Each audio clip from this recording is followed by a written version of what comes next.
অভিযোগ ছাড়া কিভাবে খবর, প্রশ্ন এলাকাবাসীর। নদিয়ার ভীমপুর থানার মাস্টারপাড়ার বাসিন্দা সুদীপ বিশ্বাস এবং সন্তোষ বিশ্বাসের মধ্যে গরু চড়ানো নিয়ে ঝামেলার সূত্রপাত। সুদীপ বিশ্বাসের কলার জমিতে সন্তোষ বিশ্বাসের গরু গিয়ে কিছু কলা গাছ নষ্ট করে দেয় বলে অভিযোগ। এই ঘটনাকে কেন্দ্র করে উভয়ের ভেতর ব্যাপক কথা কাটাকাটিও হয়। এক পর্যায়ে সন্তোষ বিশ্বাসের ছেলে সঞ্জয় বিশ্বাস, পেশায় সিভিক ভলেন্টিয়ার, সে এসে দুপক্ষকে শান্ত করার চেষ্টা করে। সুদীপ বিশ্বাস উত্তেজিত হয়ে থানায় অভিযোগ করার জন্য উদ্যত হন। পরে স্থানীয় বাসিন্দাদের সমঝোতায় বিষয়টি মিটমাট হয়। যাদের নিয়ে গন্ডগোল তারা উভয়েই মিটমাট করে নেয়। যে ঘটনাকে কেন্দ্র করে অভিযোগ, সেই ধরনের কোনো অভিযোগ ভীমপুর থানায় করেননি বলে জানিয়েছেন অভিযোগকারী। এরপরেও কি করে খবর হতে পারে প্রশ্ন তুলছেন অভিযোগকারী। অভিযোগকারীর বক্তব্য, ওইখানে স্থানরত ওই একই থানার ডুমুরের বাসিন্দা রাজু মণ্ডল বিষয়টি ফোনে ক্যামেরাবন্দি করে এবং ভুল তথ্য দিয়ে ওই সিভিক ভলেন্টিয়ারকে সন্দেশখালীর শাহজাহানের সঙ্গে তুলনা করে। অভিযোগ, এমনকি সংবাদ মাধ্যমে প্রচার করে সামান্য গরু চড়ানো নিয়ে একটি ছোট বিষয়কে কেন্দ্র করে সেই ঘটনাকে অতিরঞ্জিত করে সংবাদ মাধ্যমে প্রচার করার জন্য স্থানীয় এলাকাবাসী সহ দুপক্ষের মধ্যে তীব্র নিন্দার ঝড় উঠেছে। এ ঘটনায় এলাকায় রীতিমতো ঝড় তুলে দিয়েছে এক শ্রেণীর সংবাদ সংস্থা, যা কখনোই কাম্য নয়। স্থানীয়রা প্রশ্ন তুলছেন, কোনো নথি ছাড়া কিভাবে এই খবর করা সম্ভব? হলো 11টা নাগাদ আমি ছেলে নিয়ে স্কুলে যাই। হ্যাঁ, স্কুল থেকে বাড়ি যাই। বাড়ি গিয়ে দেখি যে আমার বাবা গরু ছেড়ে দিয়েছিল। হ্যাঁ, গরু মানে নিয়ে যাচ্ছে, চলে গিয়েছে সুদীপ কাকার আশ্রমের জমিতে কলা বাগানে। হ্যাঁ, গেলে পরে তারপরে গিয়ে দেখি যে দুজনা কথা কাটাকাটি করছে। আমি দুজনকে সরানোর চেষ্টা করি।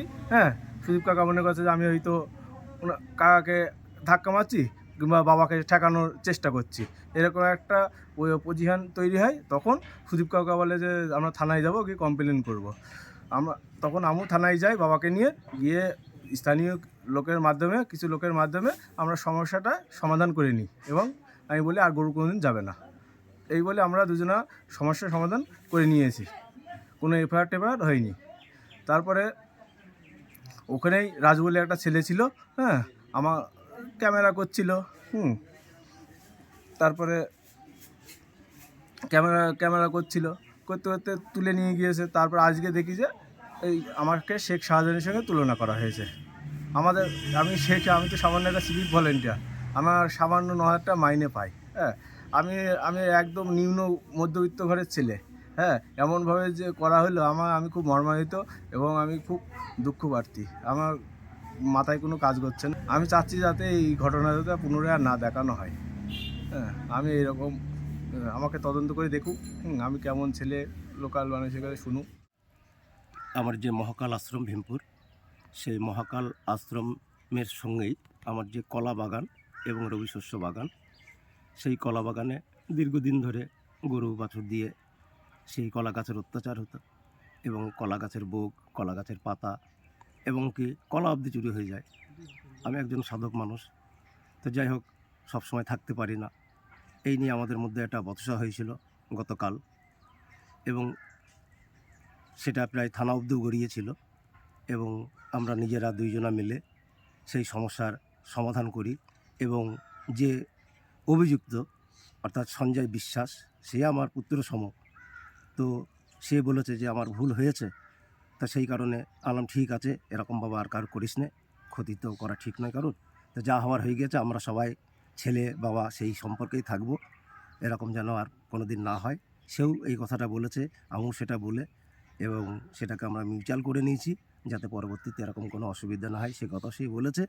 যাই হোক, সকলে ভালো থাকবে। জমি দখলের কোনো ব্যাপার কি ঘটেছিল? না, জমি দখলের বলতে জমি দখল ঠিক নয়, এটা জমি দখল হবে না, কারণ সেটা হচ্ছে গরু দিয়ে মানে কলা গাছ টাছ খাওয়ানো, সেখানে জমি দখলের কোনো প্রশ্ন আসছে না। ঠিক আছে, যদি এটা আমিও নিউজ চ্যানেলে দেখেছি, এটা নিউজ চ্যানেলে কোনো একটা ভুল সিদ্ধান্ত হয়ে যেতে পারে বা ভুল ধারণা হয়ে যেতে পারে বা কোনো একটা কিছু মিস্টেক হয়েছে। যাই হোক, সবার কাছ থেকেই আমি বলছি ব্যপারটা পুরোপুরিভাবে ডিলিট হয়ে যাক, এই ব্যাপারটা নিয়ে যেন আর কোনো জায়গায় প্রচারিত না হোক এবং সবাই সুন্দরভাবে থাকুক এই কামনা করি। সকলে ভালো থাকুক। ব্যুরো রিপোর্ট, উত্তরের প্রহরী।